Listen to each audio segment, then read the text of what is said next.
Halløjsa.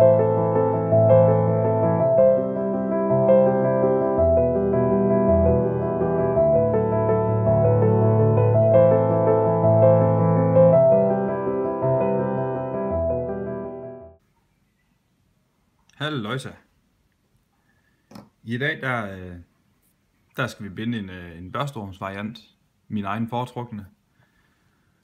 Det er nok ikke den, der ser allermest realistisk ud, men The One Worm, som jeg ved et eller andet sted vil mene er den, der ser mest realistisk ud, den er simpelthen for bøvlet for mig at sidde og binde. Det gider jeg ikke, og jeg vil hellere bruge min tid på at fiske. Så jeg har fundet et alternativ, som jeg synes er et meget fedt mønster. Man kan også bare lave en brun, blålig woolly bugger. Men det må også gerne være lidt mere specielt, når det nu trods alt er en bestemt slags flue, kan man sige. Så jeg plejer normalvis at bruge en størrelse 2 krog, men i det her tilfælde der er det en Owner Kappa størrelse 4. Jeg har belastet den med et Goldhead bead 4,8 mm. Og så bruger jeg brun bindetråd. Vi starter med lige at få fæstnet vores bindetråd her. Der er mange, der mener, at blå er den eneste rigtige farve til de her fluer her. Det er simpelthen... Jeg ved ikke, hvad jeg skal sige til andet, end at det er sørgeligt. Jeg bruger den brune her, og den fungerer super godt for mig, og det tror jeg sådan set også, den gør for rigtig mange andre. Man skal fiske med det, man tror på, så skal man også nok fange fisk. Nu er vi kommet ned til modherren. Skal vi have en hale ind, og bruger brun Marabu, bare for at genere alle dem, der elsker blå.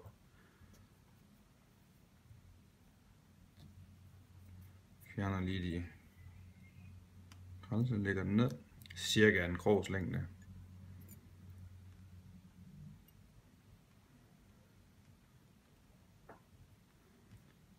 Fæstner det godt her.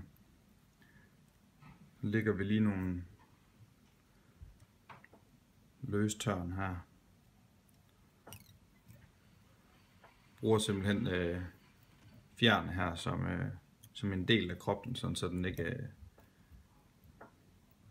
bliver underligt tyk og tynd nogle steder. Lige så godt få så meget ud af materialerne som muligt.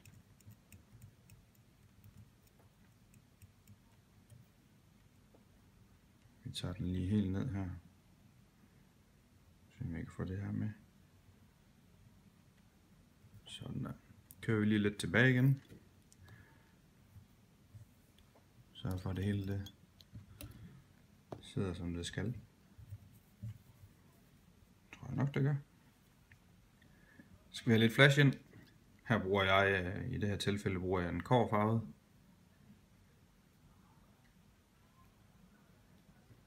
Det skal ikke være så vanvittigt meget, bare lige lægge et lille stykke dobbelt på hver side.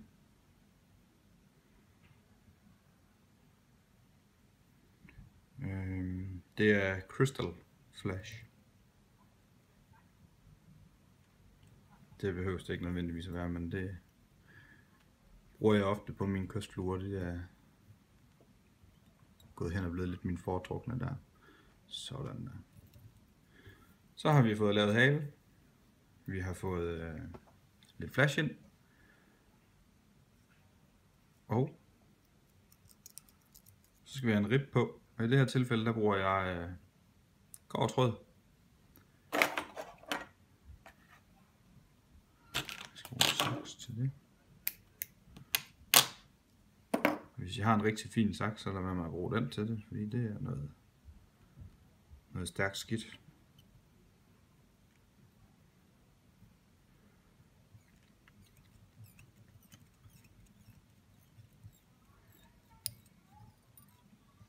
Og man kan sagtens bruge andet end lige netop kobbertråd som rib her.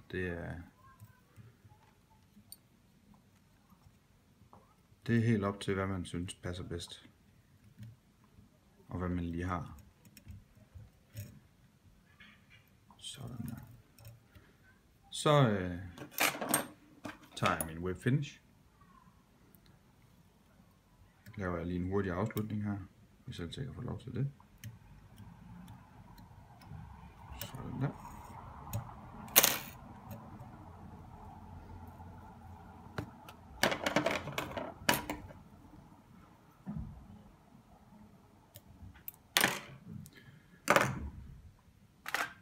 Så skal vi bruge noget, der hedder Thin Skin, tror jeg, sådan noget agtigt body stretch. Det er sådan noget silikone strimler her,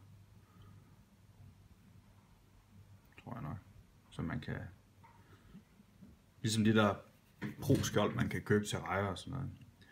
Og der har jeg lavet et lille hul, det ved jeg ikke, om man helt kan se, men det kan simpelthen udvide sig, så når man trækker det ned over, sådan der, så får man det der ned. Så. Og så skal vi have vores bindetråd på igen. Sådan der. Og det kører vi næsten helt ned.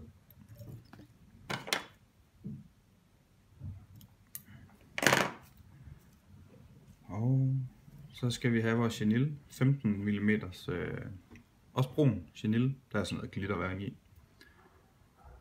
Og der starter vi lige med at fjerne lidt af selve chenillen, så vi har sådan nogle totter her. Så får vi en mindre indbindingspunkt. Sådan der. Så kører vi helt ned til vores body stretch her. Og kører vi helt op til hovedet igen. Sådan der. Så skal vi have viklet fluen med chenillen her. Jeg plejer altid at lægge tørnene tæt. Hold fibrene tilbage så vidt muligt. Det gør ikke noget, man ikke fanger dem alle sammen.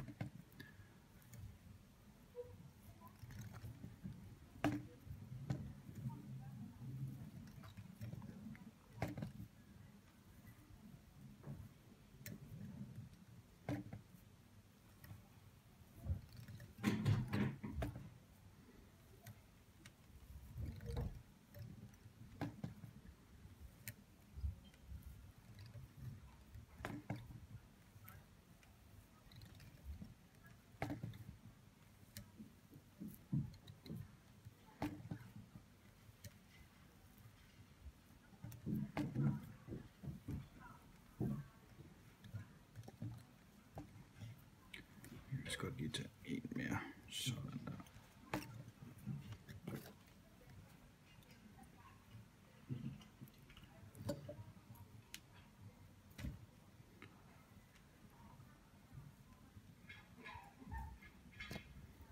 Så sørger vi lige for, at det vi har lavet her, det bliver siddende.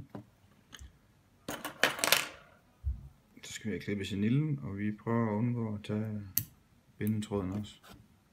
Det er så irriterende.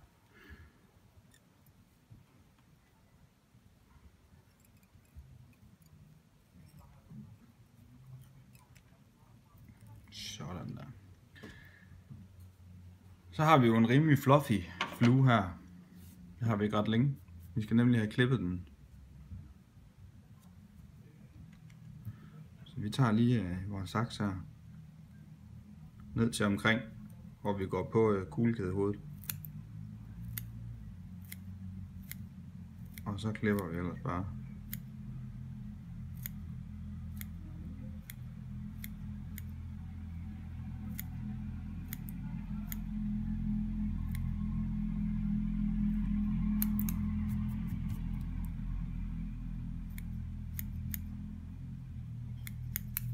Det skal ikke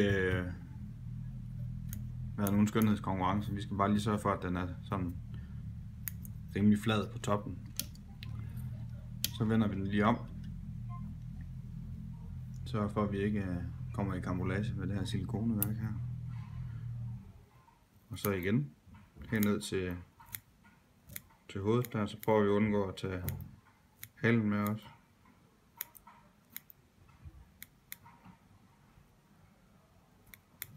Sådan. Så fik vi den gjort flad. Så trækker vi det her. Sådan rimelig stramt henover. Det kan godt holde til det. Sørg for, at der ikke er for mange fibre i vejen. Holder den på plads. Og så fæstner vi den lige med vores bindetråd. Giver den lige et par enkelte tørn. Så vender vi den om. Og gør vi det samme nedenunder. Uden at tage halen med. Sådan der.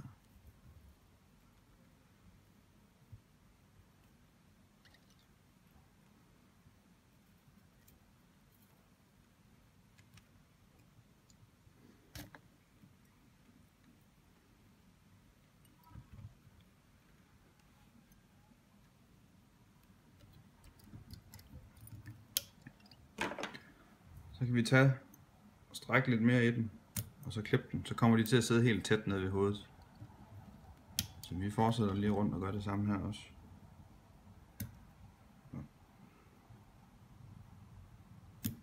Sådan der.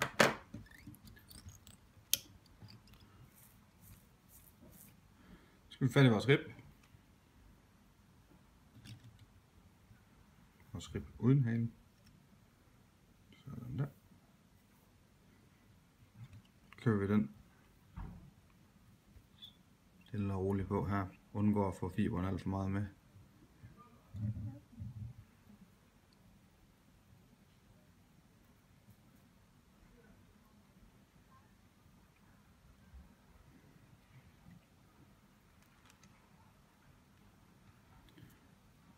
Det er vigtigt, at man lige giver sig lidt tid her, så det ikke kommer til at se dumt ud.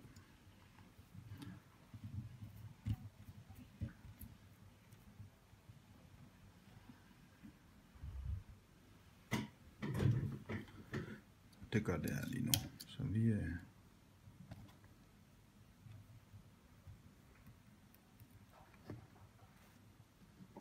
prøver lige at undgå at det sådan der. Vi starter forfra. Sådan der.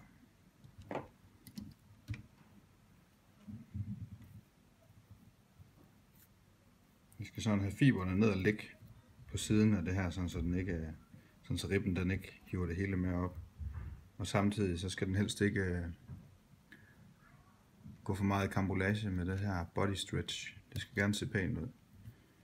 Så vi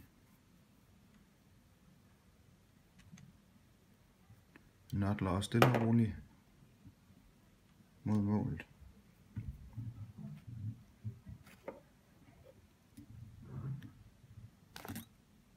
Ja, det er jo noget værre rod lige nu det her.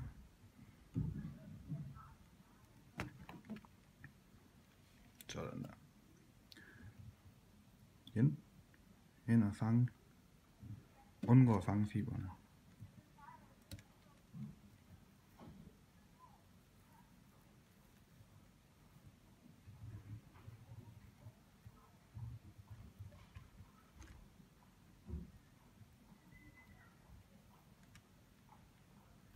Sådan der.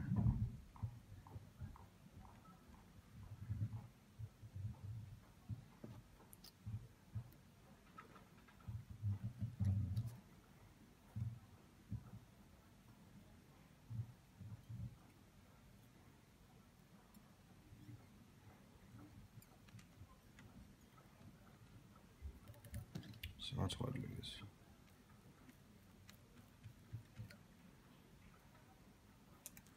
Sådan der. Det blev lige lidt en bøvlet vej hertil, men sådan skal det jo nogle gange være. Jeg har lige en stritte javn, der er simpelthen væk. Sådan der.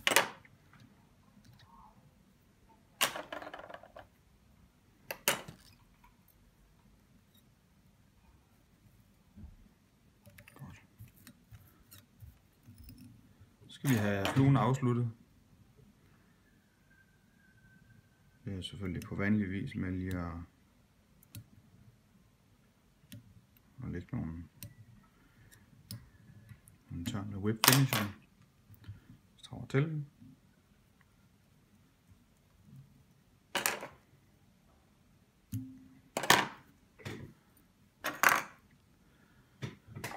Så er vi ikke helt færdige. For det første, så skal den lige have lidt lak her.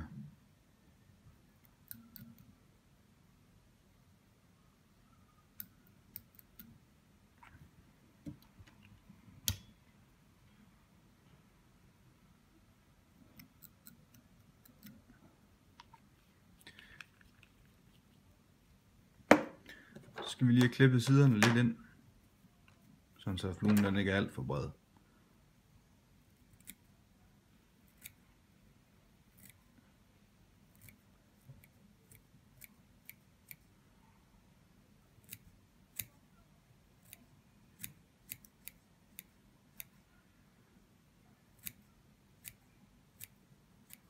Og det er der igen ingen facitliste på, det er hvad man selv synes. Først er vi lige lidt fremad her.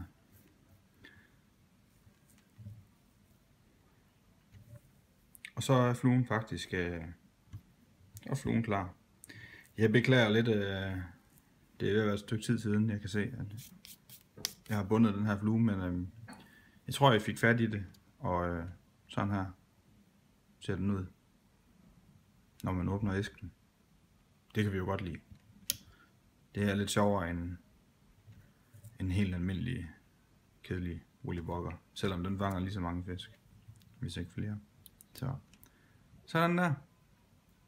Knæk og bræk.